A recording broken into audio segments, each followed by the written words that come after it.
Finished business is the request for a recorded vote on amendment number 11, printed in House Report 112-181 by the gentleman from Ohio, Mr. Kucinich, on which further proceedings were postponed and which the noes prevailed by voice vote. The clerk will redesignate the amendment. Amendment number 11, printed in House Report number 112-181, offered by Mr. Kucinich of Ohio. Recorded vote has been requested. Those in favor of taking this vote by recorded vote will rise and be counted. Sufficient number having arisen, a recorded vote is ordered. Members will record their vote by electronic device, and this will be a 2-minute vote. And Dennis Kucinich's amendment to the oil pipeline bill would require an analysis of the effect of the pipeline on oil markets and gas prices for American consumers. This is the last amendment vote. Motion to recommit next, and final passage ahead on the House floor.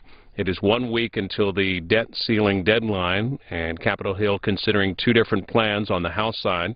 The Rules Committee has been meeting today to consider John Boehner's $1.2 trillion decade-long plan.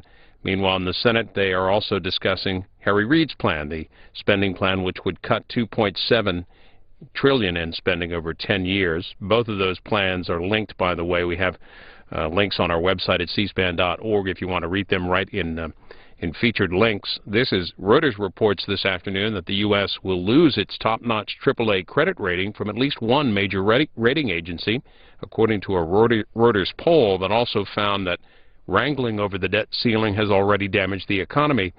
They write that a small majority of economists, 30 out of 53 surveyed over the past 2 days, say the U.S. will lose its AAA credit rating from one of the 3 big rating agencies, Standard & Poor's, Moody's, or Fitch. And several executives from those companies, from Moody's and also from Standard & Poor's, will be testifying tomorrow before the House Financial Services Subcommittee looking at the oversight of the credit rating agencies. We'll have that live for you tomorrow beginning at 10 a.m. Eastern on C-SPAN 3.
The ayes are 164, the nays are 261.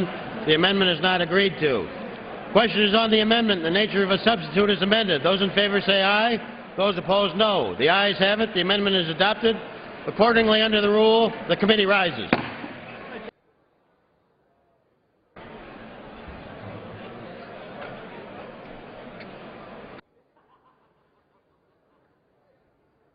Chairman. Mr. Speaker, the Committee of the Whole House of the State of the Union has had under consideration H.R. 1938, and pursuant to House Resolution 370, to report the bill back to the House with an amendment adopted to the Committee of the Whole. The Chair of the Committee of the Whole House on the State of the Union reports that the committee has had under consideration Bill H.R. 1938, and pursuant to House Resolution 370, reports the bill back to the House with an amendment adopted in the Committee of the Whole. Under the rule, the previous question is ordered. Is a separate vote demanded on any amendment to the amendment reported from the Committee on the Whole? If not, the question is on the adoption of the committee amendment in the nature of a substitute as amended. Those in favor will say aye. Those opposed, no. The ayes have it. The amendment is agreed to. The question is on the engrossment and the third reading of the bill. Those in favor will say aye. Those opposed, no. The ayes have it. Third reading. A bill to direct the President to expedite the consideration and approval of the construction and operation of the Keystone XL oil pipeline and for other purposes. Get order now.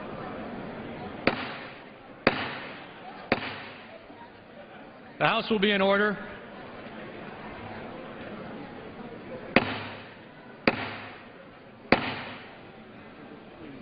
The House will be in order. Members, please clear the well.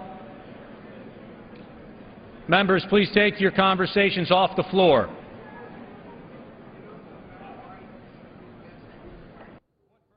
For what purpose does the gentlewoman from Ohio rise?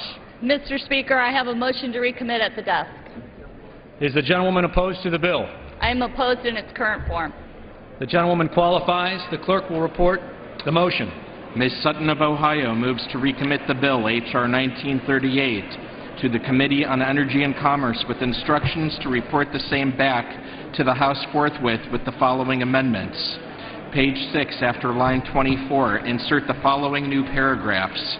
18. TransCanada Corporation has threatened to condemn the land of American farmers, ranchers, and homeowners along the Keystone XL pipeline route, and farmers, ranchers, and homeowners in the states of Montana, Nebraska, Oklahoma, South Dakota, Kansas, and Texas are at risk of having their property seized by a foreign corporation. 19. In its permit application to the Canadian government, TransCanada Corporation, the owner and operator of the Keystone XL pipeline, projected that the Keystone XL pipeline will increase oil prices in PADD 2, which includes the states of Illinois, Indiana, Iowa, Kansas, Kentucky, Michigan, Minnesota, Missouri, Nebraska, North Dakota, Ohio, Oklahoma, South Dakota, Tennessee, and Wisconsin, increasing annual revenue to Canadian oil producers by an estimated $2 billion to $3.9 billion in 2013. Page 7, lines 14 and 20, redesignate subsections C and D as subsections D and E respectively. Page 7, after line 13, insert the following new subsection, C, protecting consumers from unfair gas price increases and seizure of farmland. The President shall ensure that the necessary actions under subsection A shall include 1. Any feasible step to prevent an increase in gasoline prices in any region of the country, and 2. Any feasible step to limit the seizure of American farmland and ranch land without consent of the landowners.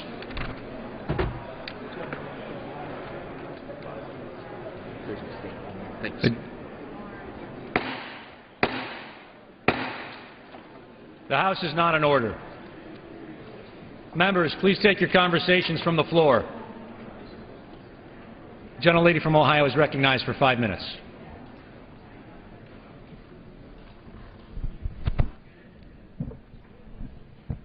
Mr. Speaker, I rise today to offer this amendment in response to a concern that we have all heard and which was recently raised in a letter that I received from a constituent in Cuyahoga Falls, Ohio. He wanted to know how Congress can help with rising gas prices, prices that are forcing him to spend less on taking care of his family and causing uncertainty and uneasiness. And it's with my constituent in mind that I offer this amendment today. Mr. Speaker, today we have an opportunity to join together to pass this amendment and to do something that my constituent and for the middle-class families like his across this country that exist in each and every district. And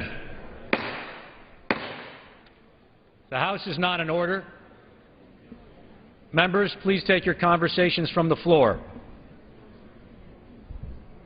Gentlelady will proceed. Thank you, Mr. Speaker. At the outset, I want to be clear.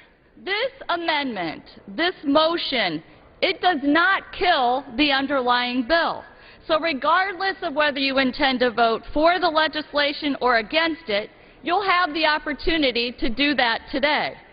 This amendment simply offers us, Democrats and Republicans alike, the opportunity to speak up on behalf of our constituents, loudly and clearly.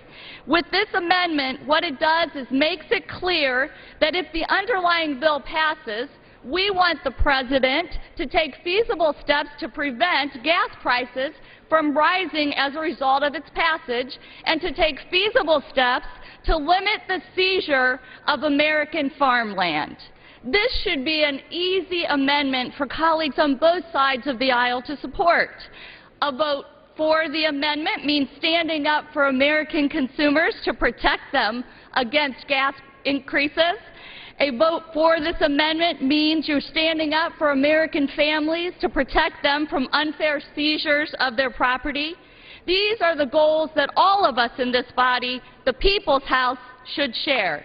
And it's important that we act together to pass this amendment today because, make no mistake, at a time when gas prices are already too high, this bill in its current form will raise gas prices even higher, placing an even greater burden on American families and small businesses.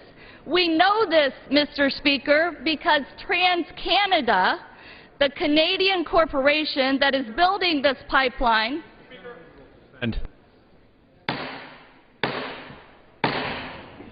the House is not in order. The gentleman deserves to be heard. Gentlewoman from Ohio, may proceed. We know this, that gas prices will go up because TransCanada, the Canadian corporation that is building this pipeline, has admitted as much. TransCanada's own assessment from February of 2009 states that Keystone XL pipeline will increase the cost of barrel of crude oil by $6.55 per barrel in the Midwest and $3 per barrel everywhere else. Mr. Speaker, this is simply unacceptable. It's unacceptable because far too many middle-class families are already struggling. Without this amendment, this legislation amounts to salt in the wounds of working families, so many of whom have seen their jobs sent overseas. And now they'll see even more of their hard-earned dollars being sent out of the country and will have to pay more for gas to boot.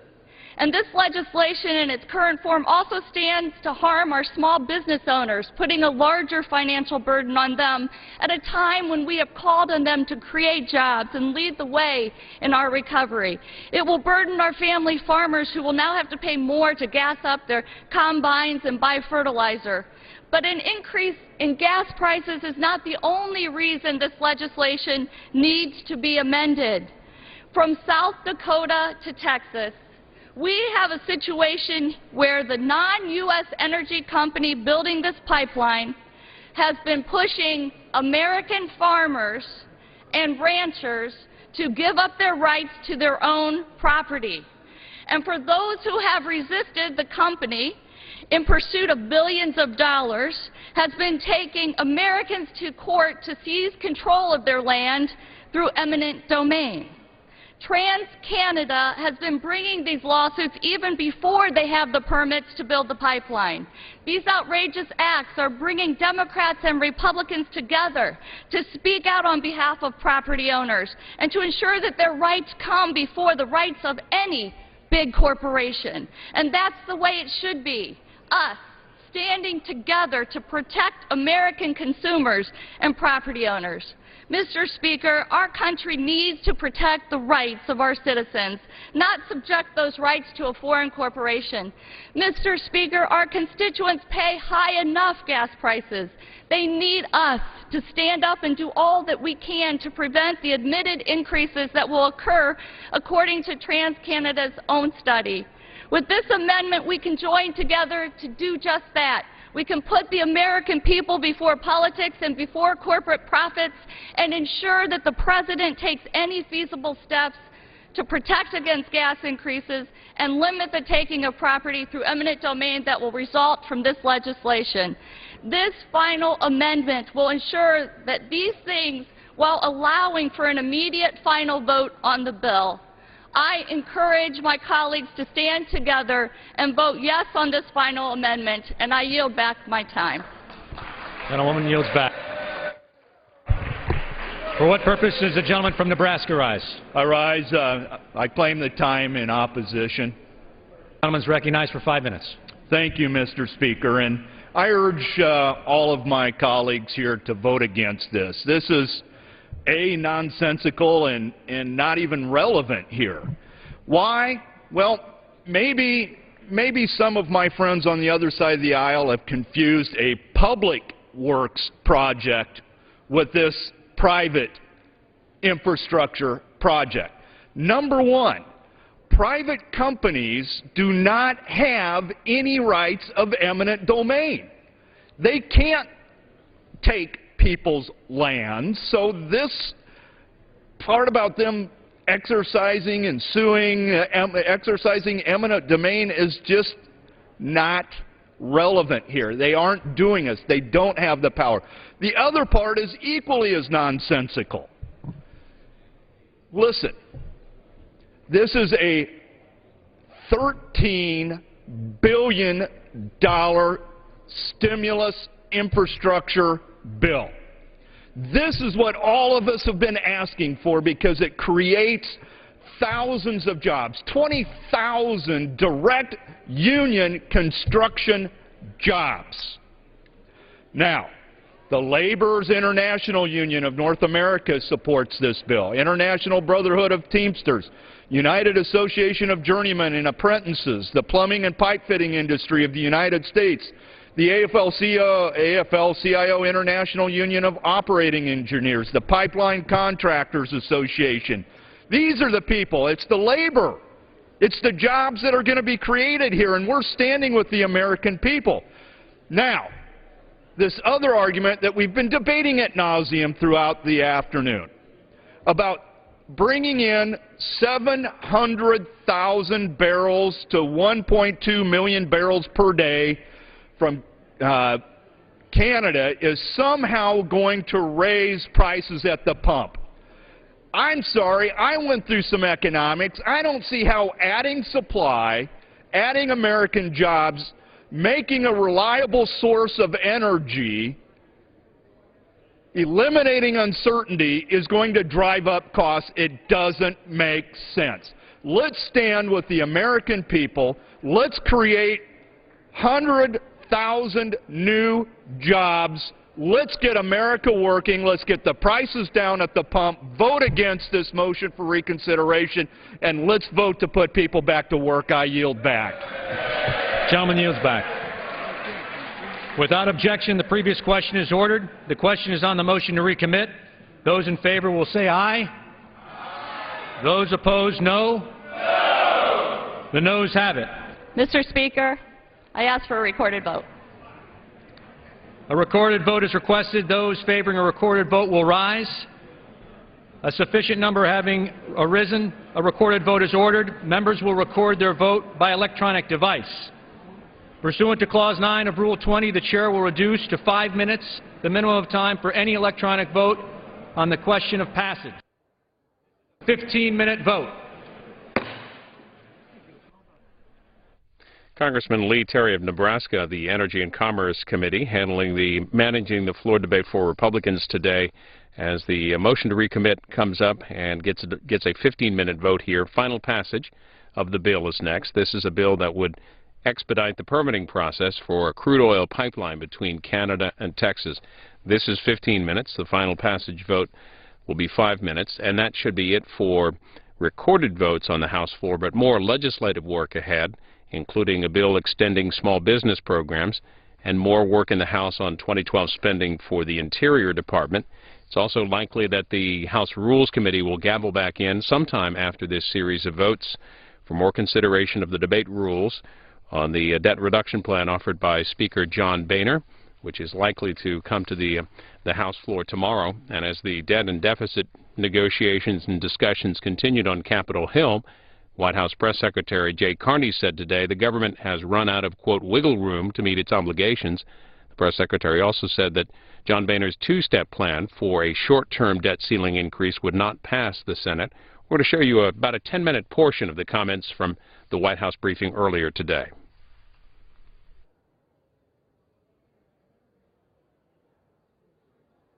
As you know, the United States hit its debt limit in May. And since May, the Treasury Secretary, using authority that he has, and doing what previous secretaries of the Treasury have been able to do, has exercised all the wiggle room available to him, and that runs out on August 2nd. That's not a guess. It's not a political opinion. It is the judgment of career analysts at the Treasury Department. Beyond that date, we lose our capacity to borrow. We give up our borrowing authority without action by Congress.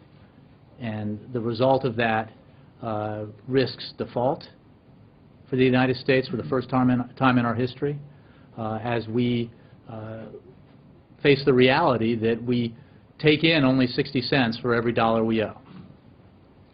And that's not a situation that we believe will happen, and it is certainly a situation that should not happen. The President said last Friday that he was already talking to Secretary Geithner in terms of the consequences if there's default. I know you just reiterated that you don't think it will come to that, but in a sense of prudence, is the government in fact already game planning what would happen if a default happens, communicating that to other leaders, to the states? And is there anything you can share with the American people? Well, as you have heard the Treasury Secretary say, every president, every Treasury Secretary, Republicans and Democrats, have taken a hard look at this issue and reached the same conclusion. This goes to your question about August 2nd, that there are no more measures that can be taken.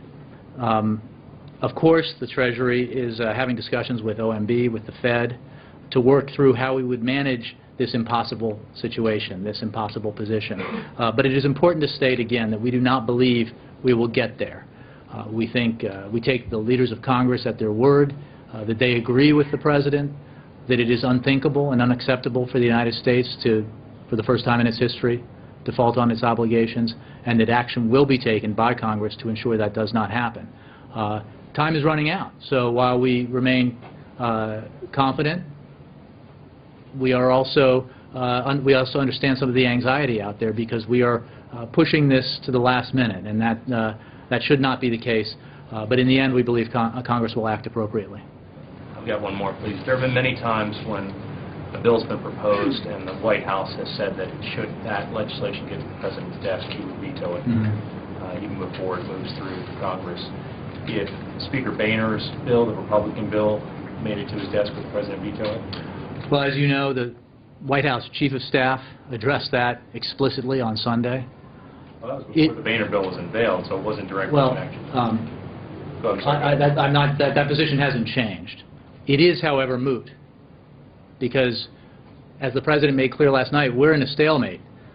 The Speaker's proposal cannot pass the Senate, will not pass the Senate, will not reach the President's desk. I mean, this is the problem we have, is that we need Congress to produce something that is a compromise and that therefore can get support from Democrats and Republicans in both houses and reach the President's desk and meet the President's approval. That's why we need compromise. And the President, spoke in detail about why compromise is essential and why there is an admirable and long history of Republicans and Democrats with strong disagreements and differences of opinion and ideological differences in the past coming together and finding compromise on tough issues. President Reagan did it with Democratic Speaker Tip O'Neill. President Clinton did it with Republican Speaker Newt Gingrich. This President did it with Republican leaders in December. It can be done again, and it must be. I would note that the Speaker of the House in his address last night that followed the President's never mentioned the word compromise, and yet that is the only alternative. We have a divided government. We have a two-party system. No party controls every branch of government. Compromise is the only option, and we will hopefully get there. No chance it passes the Senate? No chance? Well, look, we do not believe it will pass the Senate. Senator Reid, I believe, said today on the floor that it will not pass the Senate. He is the majority leader, has a pretty good feel for the place. We certainly strongly feel that it is not a bipartisan compromise measure, and that it is not, it is in many ways a backdoor way to get cut cap and balance or the Ryan budget, things that they couldn't get through the front door and make law because the American people don't support it, in through the back door, and that's just not acceptable. Now is the time to compromise. It's for Democrats to give, for Republicans to give, to reach a solution that's not ideal for anyone, except for the country. Not ideal for a political party, but the right thing for the country. The President has demonstrated his willingness to do that repeatedly, in public and in private. He's got skin in the game. He has made clear that he will make compromises. He came this close in negotiations with the Speaker of the House in great detail, making clear the kinds of decisions he would make that are tough and the kinds of decisions that he would endeavor to persuade Democrats to accept in order to reach a compromise, because he believes it's the right thing to do. Yes? Jay, some conservative Republicans are expressing skepticism that even the Boehner plan could pass the House. So if that's going to have difficulty, how could the Reid plan pass the House, and what is the path forward? Well, I hung up my reporter cleats when I used to be cover Republicans on the Hill. I had a better feel for what could or couldn't pass the House. I leave that up to others to judge. I think the plan put forward by the majority leader in the Senate, Senator Reid, is a much better option. It represents compromise. Others have pointed out that it doesn't include revenues in it explicitly, except for tasking a committee to deal with the hard issues of health, entitlement reform and tax reform. It has substantial, considerable, deep spending cuts. It addresses the absolute need to lift the cloud over our economy that the uncertainty about whether or not we will default has created. It is a legitimate compromise measure. We believe that it could pass the Senate and the House if folks gave it a fair shake, and we appreciate Senator Reid putting it forward. There are some lawmakers, Pat Toomey and others, saying that the calm in the markets so far indicates that there isn't a crisis in the same way that the administration said it is. What is your answer to that? I would simply point to the abundance of experts, non-political experts, who have made clear that the prospect of the United States losing its borrowing authority and risking default is horrible to consider, cataclysmic potentially to our economy and the global economy. I've done it enough times that I won't do it again, but I could read to you from letters written by President Reagan saying just that, by then Treasury Secretary Jim Baker saying just that, Republicans of all kinds saying just that in the present day. It is simply wrong. To risk that is to make a terrible mistake and to play chicken with our economy. The fact that there remains confidence in the world that Washington will, at the last hour, get its act together and do the right thing is a good thing, because we always have, and we believe we will. But it is whistling past the graveyard to suggest that this is some sort of game and that we're not serious, and that the risks aren't enormous, because they... Jake Carney from earlier today, back here live on the House floor. This is the motion to recommit vote on the Canada-Texas oil pipeline bill. That Jake Carney briefing, all of that briefing, and a number of other briefings that we've covered today on the looming debt ceiling deadline a week from today. You'll find all of those briefings on our website at cspan.org. You can also read the two different plans, one by Speaker Boehner, the $1.2 trillion plan for over 10 years, and the $2.7 trillion plan by Harry Reid over 10 years. We've linked those from our website in the featured links section. By the way, this afternoon, The Hill is reporting that the Congressional Budget Office has told the House Speaker that his debt ceiling fallback plan will reduce the deficit by about $850 billion over 10 years. House GOP rank and file have been waiting eagerly for the scores, since they're worried that the bill will not measure up to claims made by House leadership, which on Monday said the bill would reduce discretionary spending by $1.2 trillion over 10 years. The CBO revealed the score in a letter to John Boehner today, and the House Rules Committee should be gaveling back in shortly after this series of votes for more consideration of John Boehner's proposal. You can follow that meeting live when it gets underway, and that'll be on C-SPAN 3, and we're also streaming that live at cspan.org. Well, Earlier today, we spoke to a Capitol Hill reporter for an update on where things stand on the debt negotiations.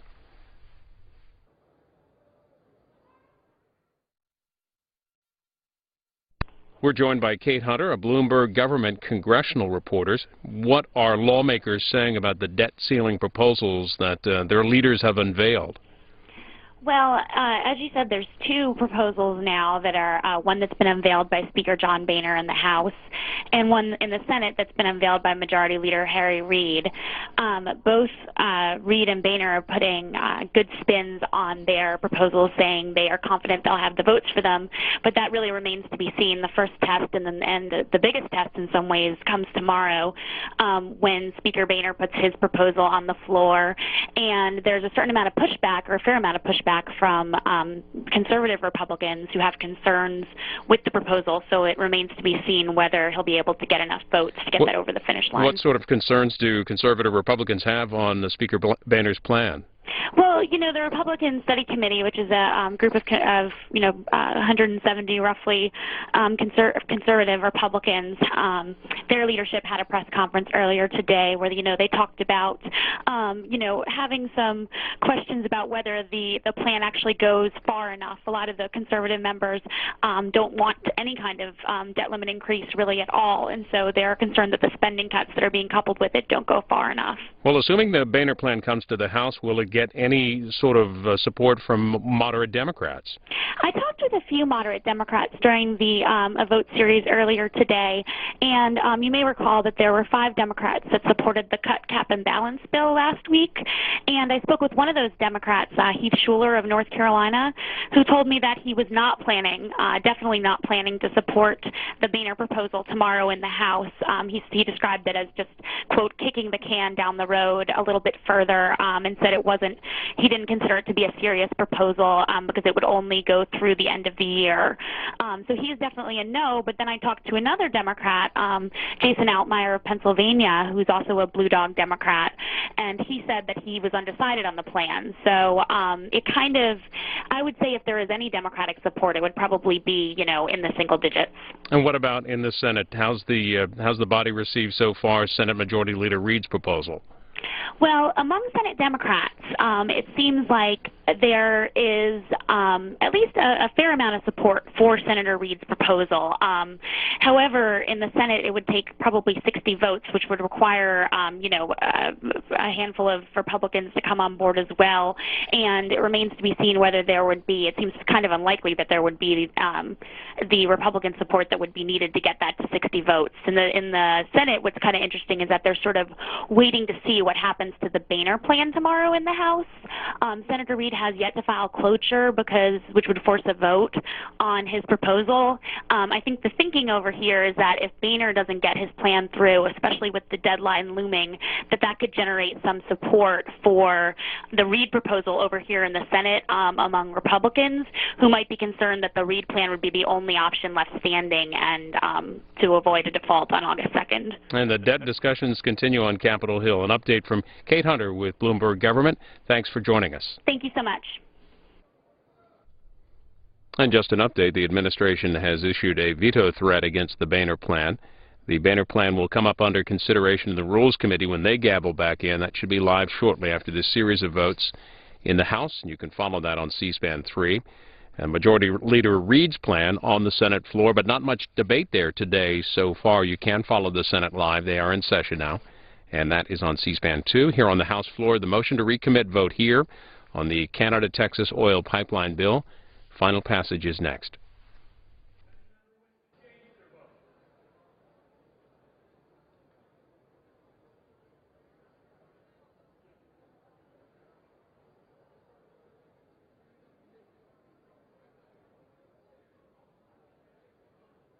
On this vote, the yeas are 181, the nays are 248.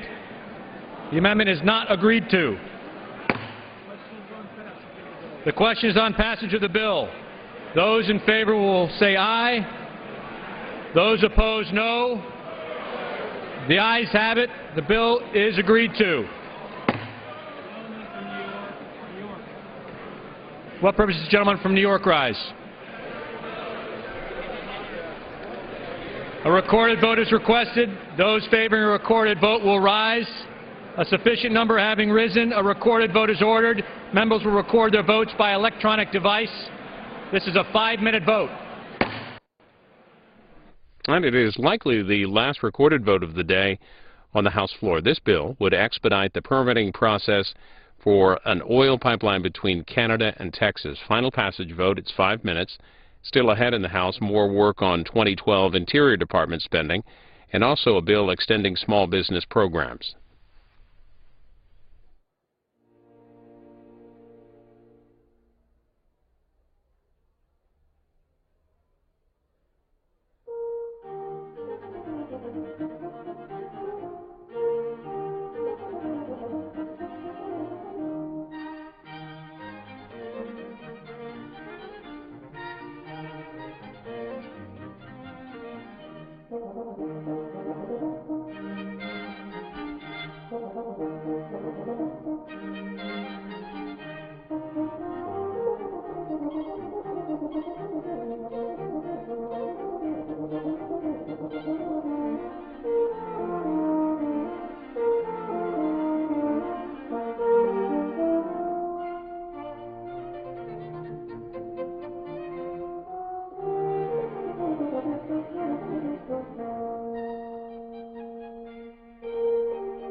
On this vote, the yeas are 279, the nays are 147, with 1 voting present. The bill is agreed to.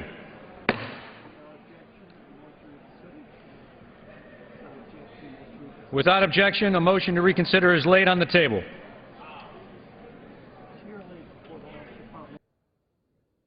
What's that now? The chair lays before the House the following ruled bill.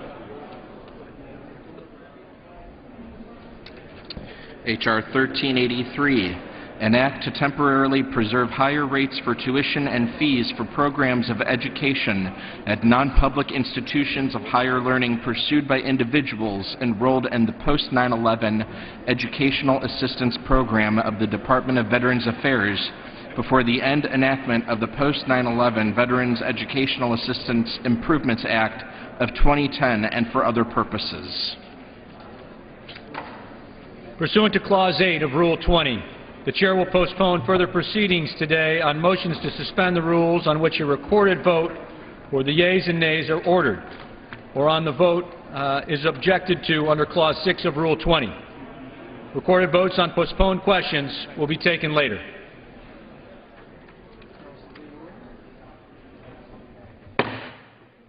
The House will be in order. Members will please take their conversations off the floor.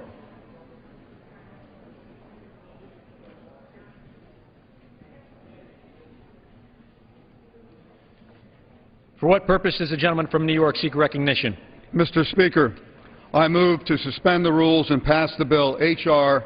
2608 as amended to provide additional temporary extension of programs under the Small Business Act and Small Business Investment Act of 1958 and to provide for the repeal of certain small business administration programs. The clerk will report the title of the bill.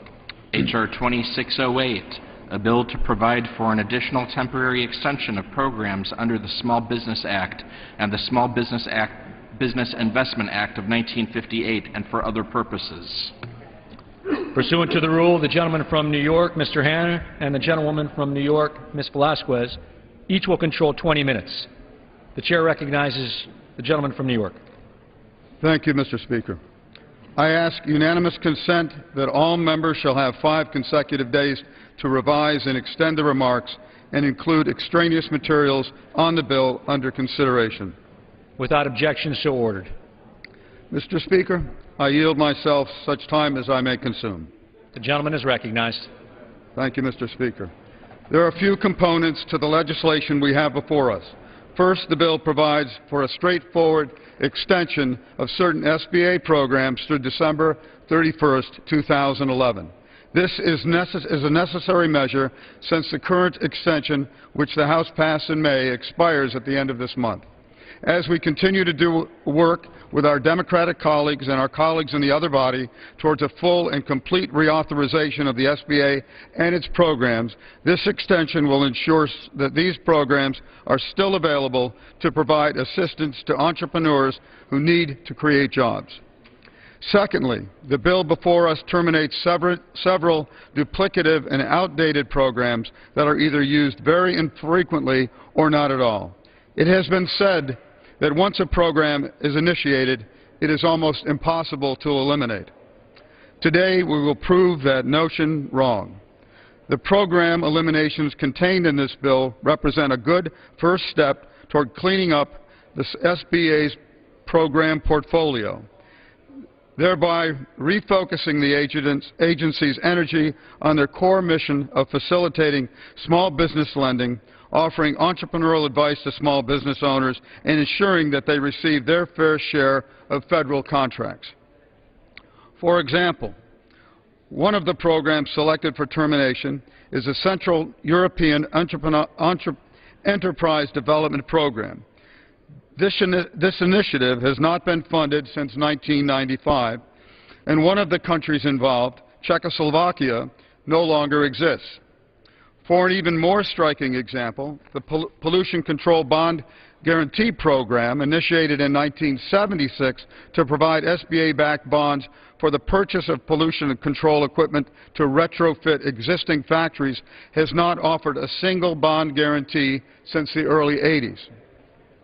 Simply having these programs on the books at the SBA detracts manpower and resources away from the SBA's core programs, and it is time to get them out of the way.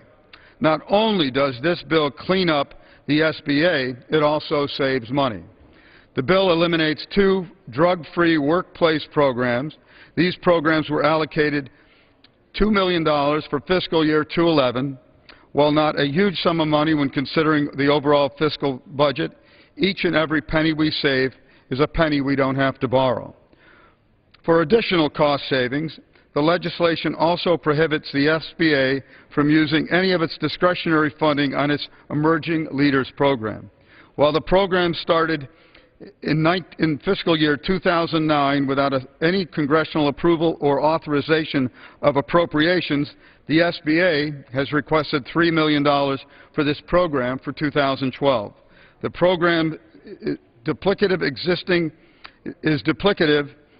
of existing entrepreneurial development programs and does not have a good matrix for evaluating the program's success.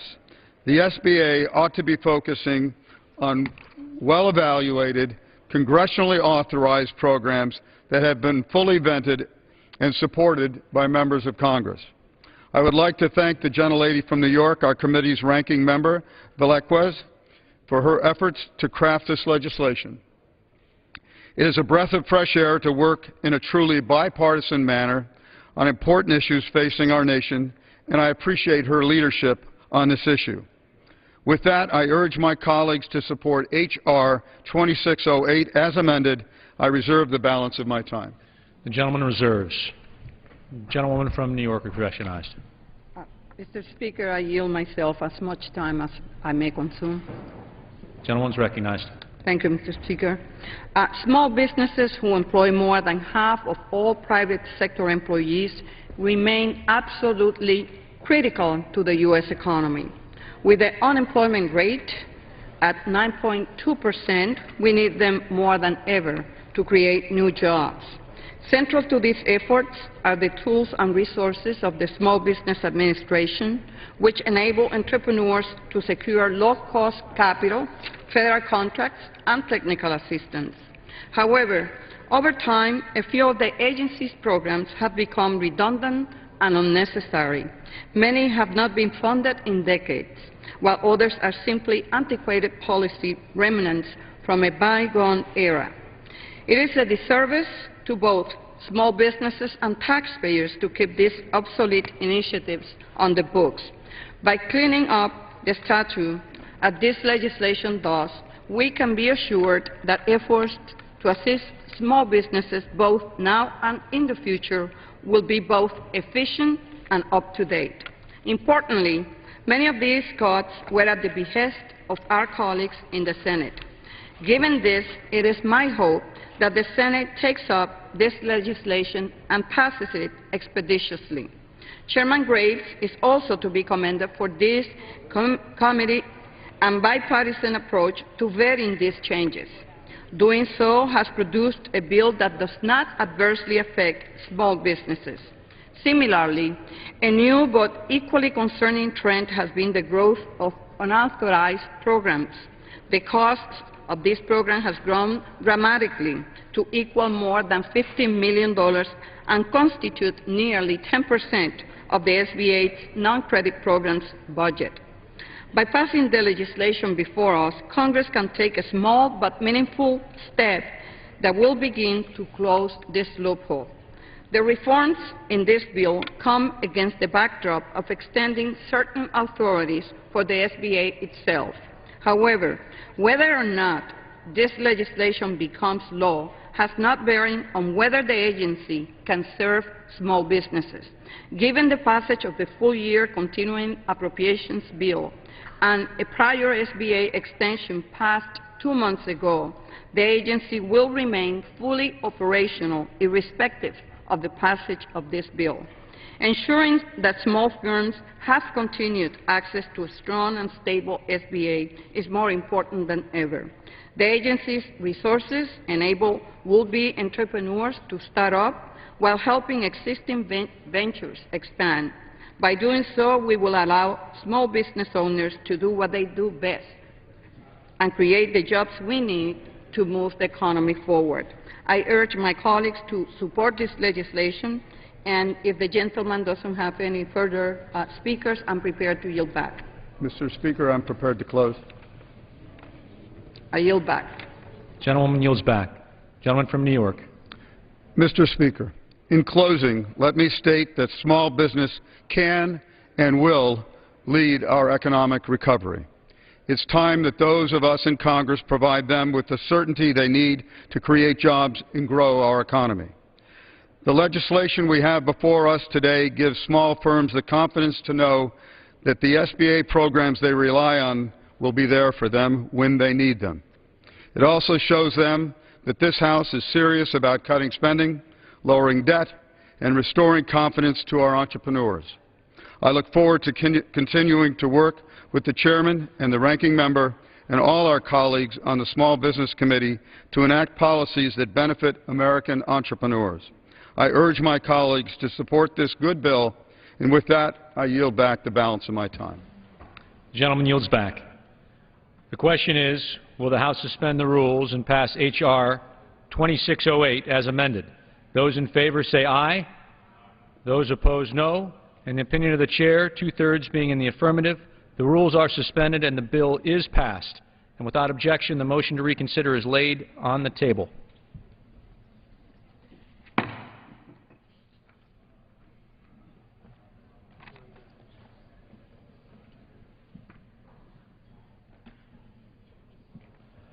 For what purpose does the gentleman from Georgia seek recognition? Mr. Speaker, I move to suspend the rules and pass the bill H.R. 2056. The clerk will report the title of the bill. H.R. 2056, a bill to instruct the Inspector General of the Federal Deposit Insurance Corporation to study the impact of insured depository institution failures and for other purposes. Pursuant to the rule, the gentleman from Georgia, Mr. Westmoreland, and the gentleman from Georgia, Mr. Scott, each will control 20 minutes. The Chair recognizes the gentleman from Georgia. Mr. Speaker, I ask unanimous consent that all members have 5 legislative days in which to revise and extend their remarks and to add extraneous material on this bill. Without objection. Mr. Speaker, I yield myself as much time as I may consume. The gentleman is recognized. Mr. Speaker, the bill before the House today is one that will provide much-needed transparency to the FDIC process of examining and resolving banks. First, I'd like to thank Chairman Baucus and Subcommittee Chairman Capito, Ranking Member Frank, and Subcommittee Ranking Member Maloney for their support of H.R. 2056. I'd also like to thank my lead co-sponsor, the gentleman from Georgia, my friend, Representative Scott, for his tireless support on this issue. As I've said many times before, there's no greater threat to our communities than bank failures, especially in my state of Georgia. Mr. Chairman, I want to take a minute to highlight bank failures by the numbers in my state of Georgia. 319 is the total number of failures in the U.S. since 2008. 67 of those. That's the total number of Georgia bank failures since 2008. 16, this is the number of banks in Georgia that have failed in 2011. 11 banks have failed in my congressional district. And Mr. Speaker, I'd like to get you to look at this chart. And you can see by this chart that these communities, these 10 states, have had the largest closing number. Their employment rate is some of the highest, the deficiency rates. And if you look at the percentages, if you look at Arizona, 30% of their banks have closed. Nevada, 41% of their banks have closed. And in my state of Georgia, 26% have closed. Sadly, there are some communities in my district that no longer are even served by a community bank. and I have often referenced these as the 10 over 10, and these are the 10 states that have had more than 10 bank failures since 2008. As you can see, these unlucky states are Georgia, Florida, Illinois, California, Minnesota, Washington, Michigan, Nevada, Missouri, and Arizona. In fact, 6 of these 10 states have had more than 10% of their banks fail in the past 3 years. These states also share other commonalities. As I mentioned, each have a higher than average unemployment rate and serious delinquency rates, as well as high number of bank failures. While I hope no more states are added to this list, many states are not far off.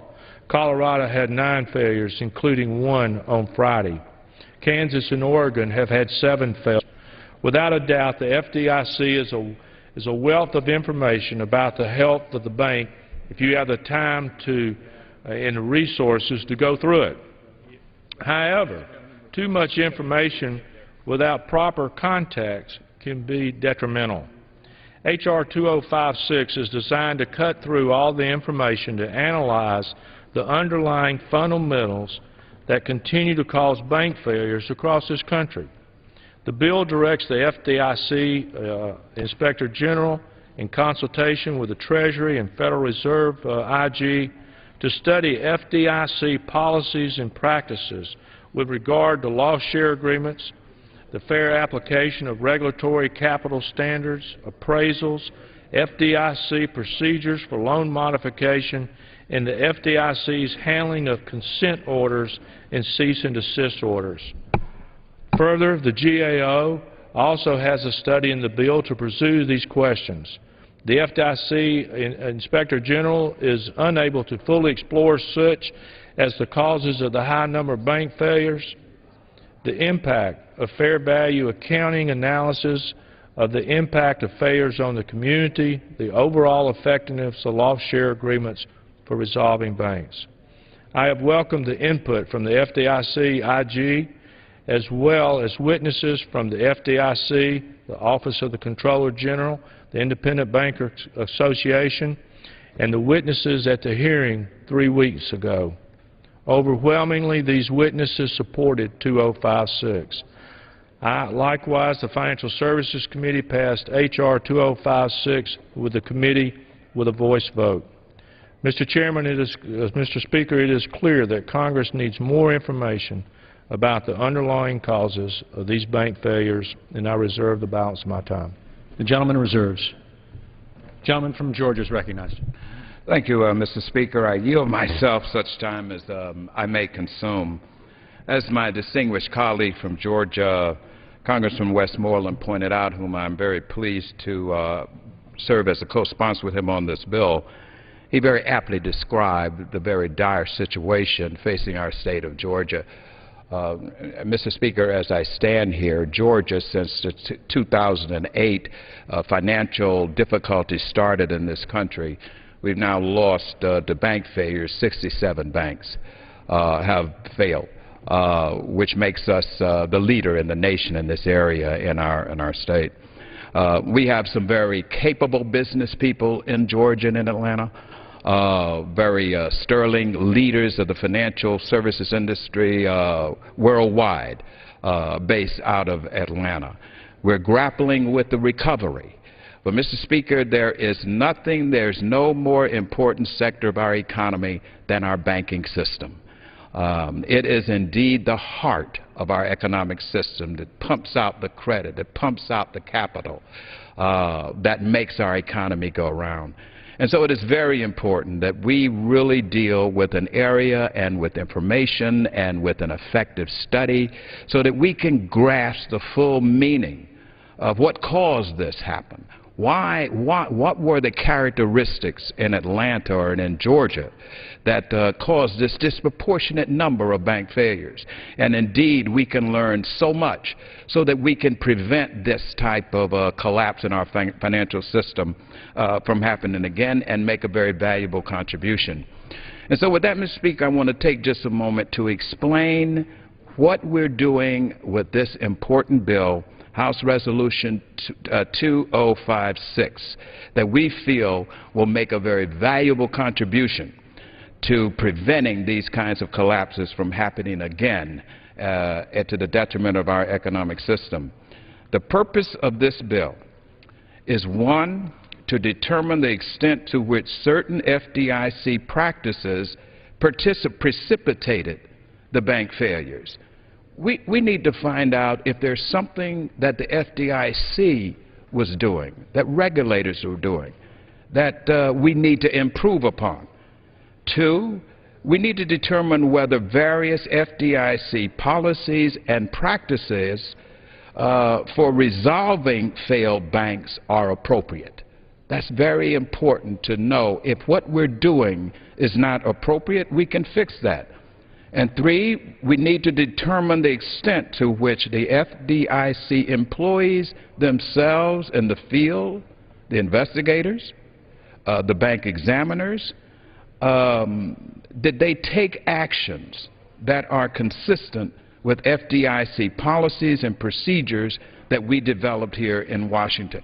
In other words, Mr. Speaker, we need to take the time to look at this peculiar situation of these rash of bank failures in one basic geographic area of this country to see what really went wrong and if there were some things that we were doing here in Washington that we need to correct.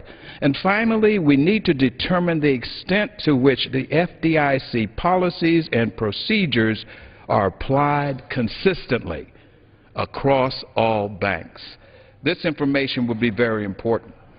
The bill requires that the FDIC Inspector General, within 1 year of enactment of this bill, will conduct a study on the impact of the failure of banks and report the results and any associated recommendations back to Congress.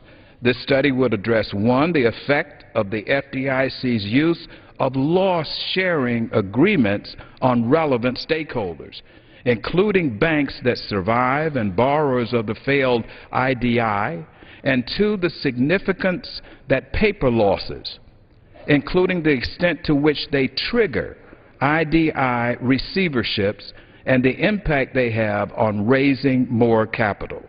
And three, the success of field examiners in implementing the FDIC policies and procedures on commercial real estate workouts.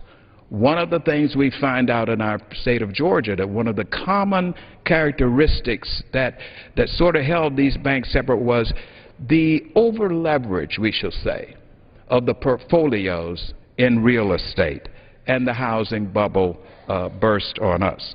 And for the application and impact of consent orders and cease and desist orders, including whether such orders are used consistently across all types of banks.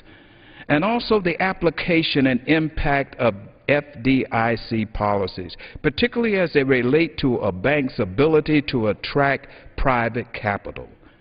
And then sixth, the FDIC's handling of potential investments by private equity companies in banks. Now, we had, in H.R. 2056 is introduced, we received great bipartisan support and reception at a hearing that we recently had that my colleague, Mr. Westmoreland, mentioned. The FDIC and the OCC are working with us on this bill. And the OCC has suggested that the FDIC's Inspector General should consult with the OCC Inspectors Generals with respect to study topics that pertain to banks that the OCC, which is the Office of Comptroller General, directly supervises. And of course, that same logic would argue for consultation with the Fed. And so subsequently, an amendment was adopted by voice vote in the full committee and in the markup, requiring that the FDIC Inspector General consult with the Inspector Generals of the Treasury within which the OIC is housed and the Fed. This amendment was passed by voice vote with strong bipartisan support to supplement the study factors regarding the loss-sharing agreements. It added new study factors regarding appraisals and capital. It required the FDIC's Inspector Generals to coordinate with the Treasury and the Fed internal Inspector Generals. And four, it added a new separate GAO study on bank failures with a report due 1 year after enactment. And I might add that both the the FDIC and as well as the OCC are supportive of this measure. In conclusion, Mr. Speaker, this bill is very important for us, not only in Georgia, but across this country where we've had this rash of bank failures. It's important for us to learn and to know about the causes of the bank failures in the states that have been hardest hit, especially the issue of application and effect of consent orders and cease and desist orders, particularly where these orders have been enforced uniformly and fairly across all banks. This has been a concern from our banking community in Georgia. And while I know this bill alone will not solve our current banking crisis, I am confident it will provide Congress and regulators with valuable information that may prevent failures in the future and provide us with ways that the FDIC, that the OCC, and the Fed, our banking regulators and examiners, can help our banks avoid bank failures. If we're ever going to climb out of this terrible economic malaise that we're in and spark growth in our communities, it is the banks that must be stable. It is the banks that must be well capitalized and able to lend to consumers and small businesses. And in particular, our small and community banks are the ones that will lead the way to our economic recovery, but only if they're able to work hand in hand with our federal regulators and examiners to remain viable. This bill is a small step, but it is a big step in the right direction in that respect, and I encourage all of my colleagues to support it. And with that, Mr. Speaker, I yield back the balance of my time. The gentleman yields back. The gentleman from Georgia. Mr. Speaker, I yield